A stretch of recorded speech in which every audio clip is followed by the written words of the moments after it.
جو خوشی سے کرے گا، جو محبت سے کرے گا، اور جس کے نتائج جو ہیں وہ منفعت بخش ہوں گے۔ تو یہ ہم نے کر لیا۔ اچھا، دوسرا لفظ ہے استعان، عین واو نون، یعنی ایاک نعبد و ایاک نستعین۔ تو نستعین دوسرا لفظ ہے، دوسرا سے حرفی مادہ ہے، اور اس کا ہے عین واو نون۔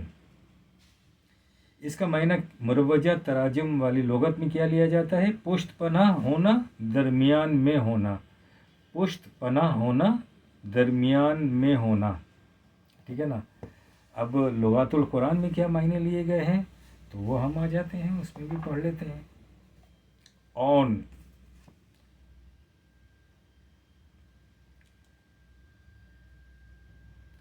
تو اس میں کیا معنی لیے گئے ہیں؟ اون کے عین واو نون یعنی نستعین، جس کا مادہ ہے عین واو نون اون۔ اون کے معنی ہیں مدد نیز مددگار، ٹھیک ہے نا۔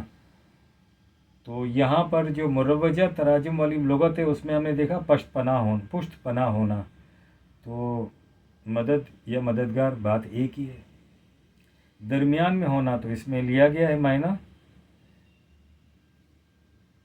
کہ وہ سانڈ یا گائے نہ بوڑھا ہے نہ جوان، بلکہ ان کے بین بین اوان ہے۔ درمیان میں ہونا یعنی بین بین اوان ہے، اس میں بھی یہی معنی لیے گئے۔ اب آگے اس میں لغات القرآن میں دیا ہوا ہے کہ استعان کے معنی ہیں اپنی ذات کے لیے اعتدال کی خواہش کرنا۔ اعتدال کی خواہش کرنا یعنی وہی درمیان بین بین، اور اسی جملے میں یہ بھی پشت پناہ ہونا یا درمیان میں ہونا، پشت پناہ ہونا، یہ بھی معنی آ جاتے ہیں، اور اس مقصد کے لیے کسی کی مدد طلب کرنا۔ آگے وہی معنی جو پشت پناہ ہونا کے ہیں۔ اسی نہج سے اللہ کو المستعان کہا گیا ہے، یہ بات 21/112 میں آیا ہے۔ آن 18/95 کے معنی ہیں کسی کی مدد کرنا، اور تعاون جو کہ 5/6 میں آیا ہے کہ معنی ایک دوسرے کی مدد کرنا۔ تو اور کوئی فرق نہیں ہے، فرق صرف یہ ہے کہ لغات القرآن میں مروجہ تراجم میں دیے گئے معنی کا جو چھوٹا سا دائرہ ہے اس دائرے کو وسعت دے دی گئی ہے، اسی کا نام لغات القرآن ہے، اور کچھ نہیں ہے۔ تو ہم نے یہ دونوں چیزیں دیکھی۔ اب ہم آ جاتے ہیں مفہوم القرآن کی طرف۔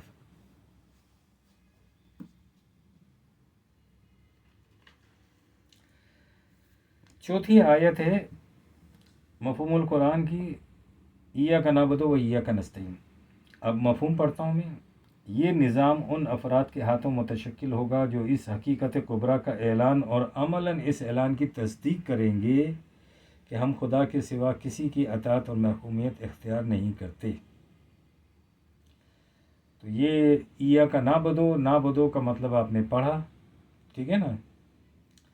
تو اطاعت اور محکومی اختیار کرنا، اور مروجہ تراجم میں بھی آپ نے دیکھا ہے کہ احسان مندی کے ساتھ محسن کی مکمل اطاعت کرنا، تو اطاعت اور محکومیت کے معنوں میں مروجہ لغات میں بھی لیا گیا ہے۔ تو پھر یہ مفہوم کسی طرح سے بھی کوئی قرآن کے ساتھ کھلواڑ نہیں ہے، یہ کوئی الگ سے معنی نہیں لے لیے گئے، یہ کوئی مافوق الفطرت معنی نہیں لے لیے گئے، یا لغات القرآن میں کوئی اپنی طرف سے معنی نہیں لے لیے گئے، آپ کے سامنے ہیں، ٹھیک ہے نا۔ اچھا، دوسرا ہے، آگے ہے کہ اس کا عملی طریق اس کی کتاب عظیم قرآن مجید کے احکام و اصول کی اطاعت ہے،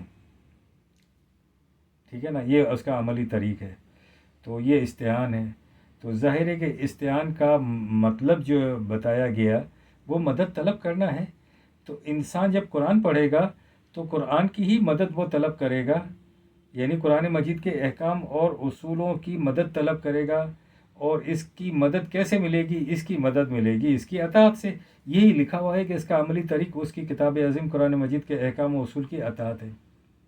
یہی مروجہ تراجم میں ہے، یہی لغات القرآن میں ہے، اور یہی مفہوم میں لیا گیا ہے۔ کیا بات فرق ہے جس سے کہا جاتا ہے کہ یہ کھلواڑ ہے قرآن مجید کے ساتھ، ایک الگ سے معنی لے لیے گئے ہیں، اور پتہ نہیں کون سے معنی لیے گئے کہاں ہیں۔ میں نے آپ کے سامنے یہ 4 دن سے 4 آیات چوتھی آیت پیش کر رہا ہوں، اور انشاءاللہ العظیم زندگی رہی یا توفیق اللہ تعالیٰ کی رہی تو پورا قرآن مجید بھی ختم کریں گے اور دیکھیں گے کہ کہاں ہم بھی سیکھیں گے، آپ بھی سیکھیں گے، دیکھیں گے کہ کہیں واقعی ایسا ہے. ویسے اب تک چوتھی آیت تک تو ایسا نہیں نظر آیا.